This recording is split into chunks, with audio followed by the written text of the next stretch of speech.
Menyapa Anda kembali dalam program Bible Everyday. Mari kita akan terus lanjutkan pelajaran rohani kita. Kita sudah tiba di kitab Amos pasal yang ke-7. Amos memang memiliki latar belakang sebagai seorang peternak dan pemungut buah arah hutan. Pekerjaan yang sederhana. Tapi Tuhan memanggil Amos untuk menjadi pelihat atau menjadi seorang nabi. Nabi yang bernubuat, nabi yang menyatakan isi hati Tuhan, suara Tuhan apa adanya kepada umatnya. Dan dalam hal ini Amos melakukan tepat persis seperti yang Tuhan kehendaki. Apapun yang ingin disampaikan Tuhan melalui umatnya dikatakan dengan begitu berani oleh Nabi Amos. Termasuk segala penglihatan yang didapatkan Amos disampaikan kepada umat Tuhan. Penglihatan pertama tentang belalang. Ini berbicara tentang belalang yang menghabisi tumbuh-tumbuhan di tanah. Ini berbicara tentang masa-masa sulit yang akan menimpa bangsa Israel. Bahkan dikatakan Tuhan Allah berikanlah kiranya pengampunan bagaimana Yakub dapat bertahan. Ini bukan hal yang enak untuk disampaikan, tapi Amos taat untuk menyampaikan penglihatan yang didapatnya dari Tuhan. Lalu kemudian penglihatan kedua, api, ayat yang keempat sampai dengan ayat yang keenam. Api itu memakan habis samudera raya dan akan memakan habis tanah ladang. Ini juga berbicara tentang hukuman yang akan menimpa umat Tuhan.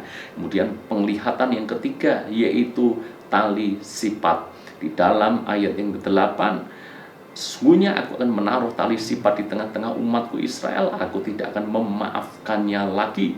Bukit-bukit pengorbanan daripada Ishak akan dilicin tandaskan, dan tempat-tempat kudus Israel akan diruntuhkan. Aku akan bangkit melawan keluarga Yerobeam dengan pedang. Lihat di sini. Bahkan Amos berani menyatakan dengan terus terang apa yang akan terjadi kepada Raja Yerobeam. Berbanding terbalik dengan Amos, kalau Anda membaca ayat yang seterusnya, yaitu ayat yang ke-10, ada seorang imam di Betel yang namanya Amasya. Amasya ini seorang imam, artinya memang memiliki kedudukan yang cukup tinggi di Betel sana. Dan lihat, dia begitu menjilat Raja Yerobeam. Begitu dia mendengar Amos menubuatkan hal-hal yang buruk, hal-hal yang tidak enak untuk didengar oleh Raja Yerobeam, maka langsung Amasya dia mengusulkan kepada Raja Yerobeam supaya Amos ditangkap dan dibunuh saja karena menubuatkan hal-hal yang tidak baik. Coba lihat ayat yang ke-12. Lalu berkatalah Amasya kepada Amos, "Pelihat, pergilah, enyahlah ke tanah Yehuda, carilah makananmu di sana dan bernubuatlah di sana. Tetapi jangan lagi bernubuat di Betel, sebab inilah tempat kudus raja, inilah bait suci kerajaan." Kenapa Amasya dia bela Raja Yerobeam? Karena disitulah rotinya, disitulah penghidupannya. Bukankah harusnya seorang imam seperti Amasya tahu bahwa Amos adalah seorang nabi yang dipakai Tuhan untuk bernubuat dan menceritakan apa adanya yang bakal menimpa kerajaan Israel, termasuk apa yang menimpa kepada Yerobeam. Namun rupanya Amasya ini cari muka di hadapan Raja Yerobeam. Seolah-olah Amos ini mengatakan hal yang buruk, padahal kita tahu itu datang daripada Tuhan. Dan Amasya seolah-olah mengatakan hal yang baik karena membela Raja Yerobeam. Disinilah terlihat dengan jelas mana yang menyampaikan pesan daripada Tuhan dan mana yang hanya ingin menyenangkan manusia saja. Amos memilih untuk menyenangkan hati Tuhan, sekalipun mungkin tidak menyenangkan manusia.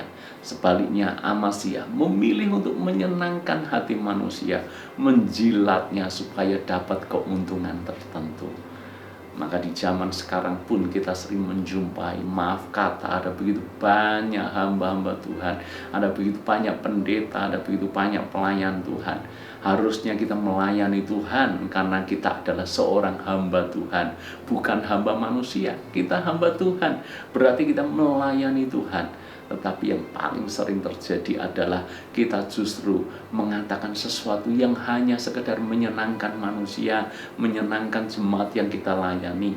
Apalagi kalau jemaat itu kaya, apalagi kalau jemaat itu punya posisi, punya pengaruh, maka kita tidak lagi mendengarkan suara Tuhan, tapi justru kita mengatakan sesuatu demi menyenangkan telinga manusia. Sesungguhnya itu sesuatu yang jahat di mata Tuhan. Mari kita belajar untuk bersikap apa adanya. Kalau Tuhan memang memakai kita untuk berbicara kepada umatnya dengan tegas, dengan berani, sampaikanlah itu dengan berani juga. Kita melayani Tuhan, dan janganlah kita mencari kesenangan dari manusia. Kiranya pasal ini menjadikan pengingat buat kita semuanya, khususnya hamba-hamba Tuhan.